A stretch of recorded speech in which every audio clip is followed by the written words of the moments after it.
안녕하십니까. 한동훈 국민먼저 캠프 정책위원장 안상훈입니다.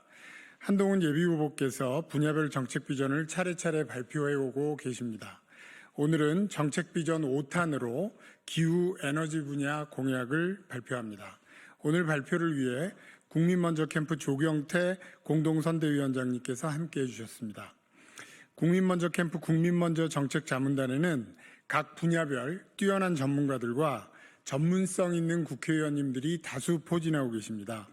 오늘 발표는 후보를 대신해서 조경태 국민먼저 캠프 공동선대위원장님과 이 분야 전문가이신 김소희 의원께서 해주시겠습니다. 발표 후 백브리핑도 김소희 의원께서 충실히 진행할 예정입니다. 발표자 모시겠습니다. 네, 안녕하십니까. 한동훈 후보의 정책비전 발표 제5탄입니다. 저는 공동선대위원장을 맡고 있는 조경태 의원입니다. 경북의 초대형 산불 그리고 100년 만에 기록적인 폭우와 폭염 등 이상기후가 새로운 일상이 되면서 국민의 생명과 안전이 심각하게 위협받고 있습니다. 농수산물의 피해로 밥상 물가가 요동치는 등 국민 생활 전반에 직접적인 충격이 이어지고 있습니다. 기후위기에 대한 국민적 관심과 불안이 커지는 지금 국가 차원의 근본적이고 체계적인 대책 마련이 무엇보다 절실합니다. 자세한 공약 소개는 기후에너지 전문가이신 김소희 의원님이 발표하겠습니다. 나오시죠.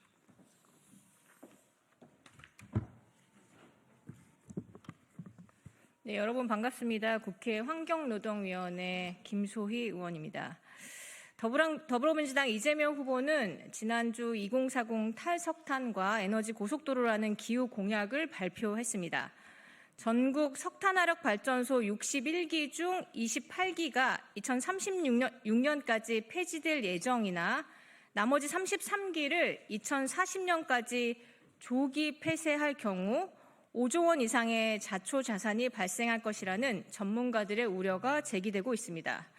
제대로 된 준비 없이 석탄 발전 폐지를 서두르면 발전소 지역 붕괴와 대규모 일자리 소멸로 이어질 수 있습니다. 게다가 에너지 고속도로 공약은 막대한 비용 부담은 숨긴 채 장밋빛 청사진으로 국민을 현혹하는 것입니다. 구체적인 계획과 예산 검토 없이 밀어붙인다면 이는 결국 전기요금 인상으로 직결돼 전 국민의 삶을 고통스럽게 하고 대한민국 산업 경쟁력을 심각하게 훼손할 것입니다. 문재인 정부 시절 재생에너지 설비만 급격히 늘리고 송전망 확충을 방치한 결과 지난해 무려 18.9기가와트의 재생에너지 전력이 버려지는 사태가 발생했습니다. 계획 없는 재생에너지 난립은 전국을 중국산 태양광 패널로 뒤덮었고 원전 생태계는 붕괴 직전까지 내몰렸습니다. 이번에 내건 햇빛연금과 에너지 고속도로 역시 그 전철을 밟을 우려가 큽니다. 국가의 근간은 에너지입니다. 물가 인상에 큰 영향을 미치는 에너지 가격을 안정시키고 산업 경쟁력을 지키기 위해 에너지 영역에 과도한 PC주의를 걷어내고 현실적이고 합리적인 에너지 믹스를 구축해야 합니다. 전력의 안정성, 경제성, 환경성 모두를 균형 있게 고려하는 신뢰할 수 있는 정책, 현실에 기반한 대책, 그리고 실현 가능한 공약만이 기후위기에 대응할 수 있습니다. 그래서 우리는 국민을 지키는 기후 대응, 탄탄한 에너지 대국을 만들겠다는 약속을 드리며 공약을 발표드리겠습니다. 첫 번째, 국토에너지 종합계획 수립으로 전력망을 적기에 확충하겠습니다. 전력망 없는 전기는 무용지물입니다. AI, 반도체 등 첨단 산업의 핵심 경쟁력은 24시간 365일 안정적인 전력 공급에 달려 있습니다. 전력망은 탄소 중립을 달성하기 위한 핵심 인프라이기도 합니다.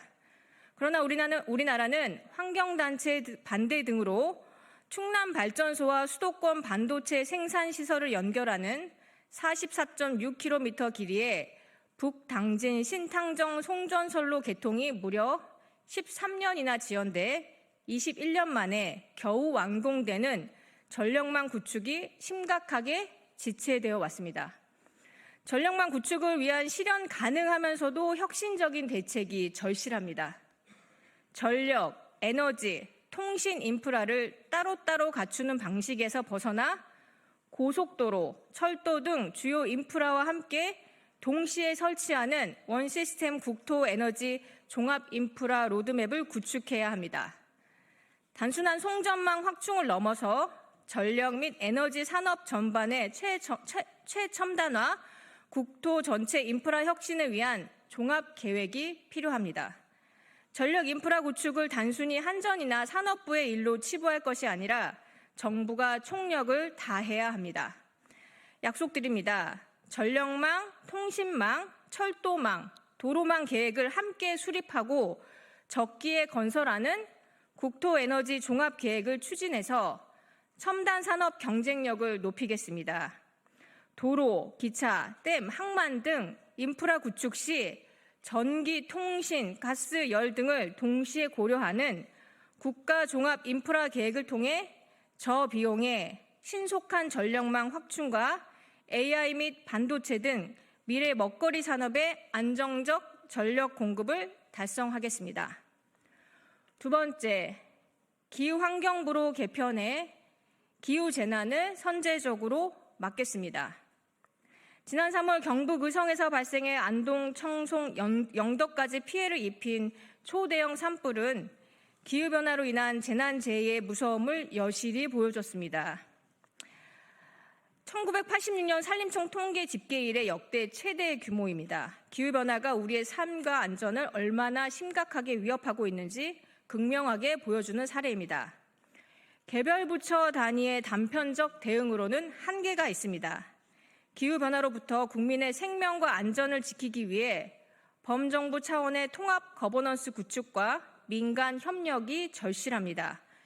기후변화의 감시와 예측, 나아가 기후 적응 및 영향 평가를 포함하는 국가 수준의 기후위기 대응 전략과 기본 계획을 중장기적 관점에서 수립하고 기후 대응 정책들을 체계적으로 유기적으로 추진하기 위한 컨트롤 타워 기능이 반드시 필요합니다. 약속드립니다. 환경부를 기후환경부로 재편하고 기후대응 전담 2차관을 신설해 기후대응 컨트롤 타워 기능을 강화하겠습니다. 기후재난에 선제적으로 대응해 국민 불안을 덜어드리는 책임 국가로 거듭나겠습니다. 기후환경부와 관계부처 지자체가 함께 기후재난에 범정부적으로 체계적으로 대응하도록 하겠습니다. 인공위성 및 AI를 활용해 대형 산불, 국지성 폭우 등 기후변화로 인한 재난 발생의 위험을 과학적으로 미리 예측하고 선제적 예방 조치를 시행하겠습니다. 국가표준 기후예측 시나리오를 기반으로 기후변화로 인한 다양한 분야의 리스크를 미리 분석하고 관련 기관과 유기적으로 대응 방안을 마련해 시민들의 생명과 재산을 지키겠습니다. 세 번째, 플라스틱 엑시트, 플렉시트 프로젝트로 대한민국을 순환경제 강국으로 도약시키겠습니다.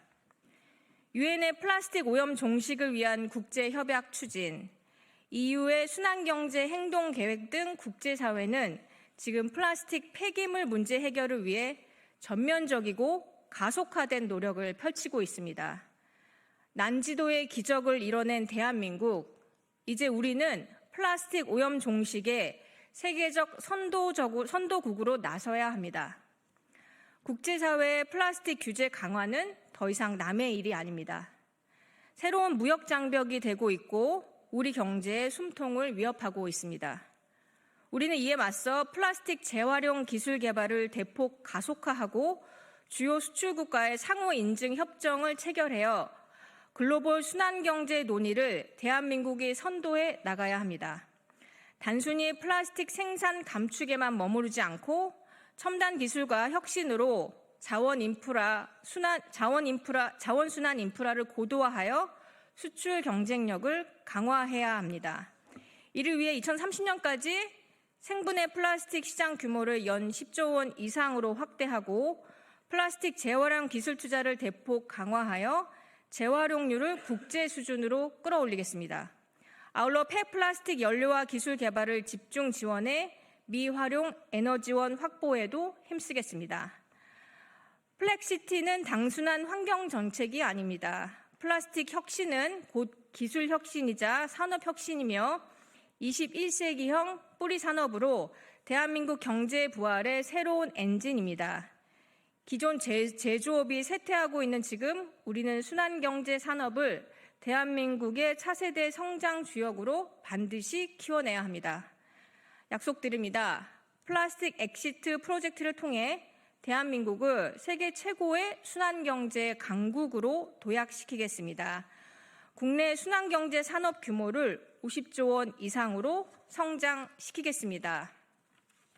순환형 플라스틱 소재와 재생 플라스틱 수출을 적극 확대하여 대한민국이 순환경제 시대의 수출 강국으로 우뚝 서게 만들겠습니다. 마지막입니다. 국제 탄소 시장 허브로 도약해 글로벌 기후 대응을 선도하겠습니다. 국내 노력만으로는 기후변화를 막을 수가 없습니다. 국제 협력과 경제적 인센티브를 결합해야만 진정한 온실가스 감축이 가능합니다. 해외 온실가스 감축 사업은 국내 감축 부담을 낮추고 비용 대비 효과도 뛰어난 전략입니다. 이를 통해 개발도상국의 경제 성장을 돕고 동시에 글로벌 기후 목표 달성에도 기여할 수 있습니다. 미국, G7, APEC 등 국제사회는 기후 대응을 위한 재원 동원과 온실가스 감축 수단으로 자발적으로 탄소를 감축한 크레딧을 거래하는 탄소 시장의 잠재력을 인정하고 있습니다. 이러한 탄소 시장을 활용해 기후테크 기업을 육성하고 글로벌 탄소 시장의 활성화를 주도해 나갈 필요가 있습니다. 우리나라도 2024년 UNFCCC 협력 의향서에 서명을 했고 파리협정 제6조에 부합하는 탄소시장 모델 구축에 앞장서고 있습니다. 약속드립니다. 한국을 국제 탄소시장 허브로 육성해 싱가포르를 넘어서는 글로벌 기후 대응 리더십을 확보하겠습니다. 기후테크 기업을 육성하고 해외 감축 사업 진출을 지원해서 청년들에게 양질의 일자리를 제공하고 탄소금융 선진국으로 도약하겠습니다. 기후변화 관련 국제기구, 아시아개발은행, 아프리카개발은행 등 다자개발은행과 함께 신뢰도 높은 국제 탄소시장을 개설해 탄소금융 허브 국가로 도약하겠습니다. 기후변화는 먼 이야기가 아닙니다. 바로 지금 우리의 생명과 안전을 직접적으로 위협하고 있습니다. 국민들의 삶과 미래를 지켜내기 위한 실효성 있는 정책과 시스템 개선이 매우 시급히 필요합니다. 기후 위기를 기후 기회로 전환하여 국민이 안심하고 미래 세대가 희망을 품을 수 있는 새로운 50년의 성장을 반드시 만들어내겠습니다. 감사합니다.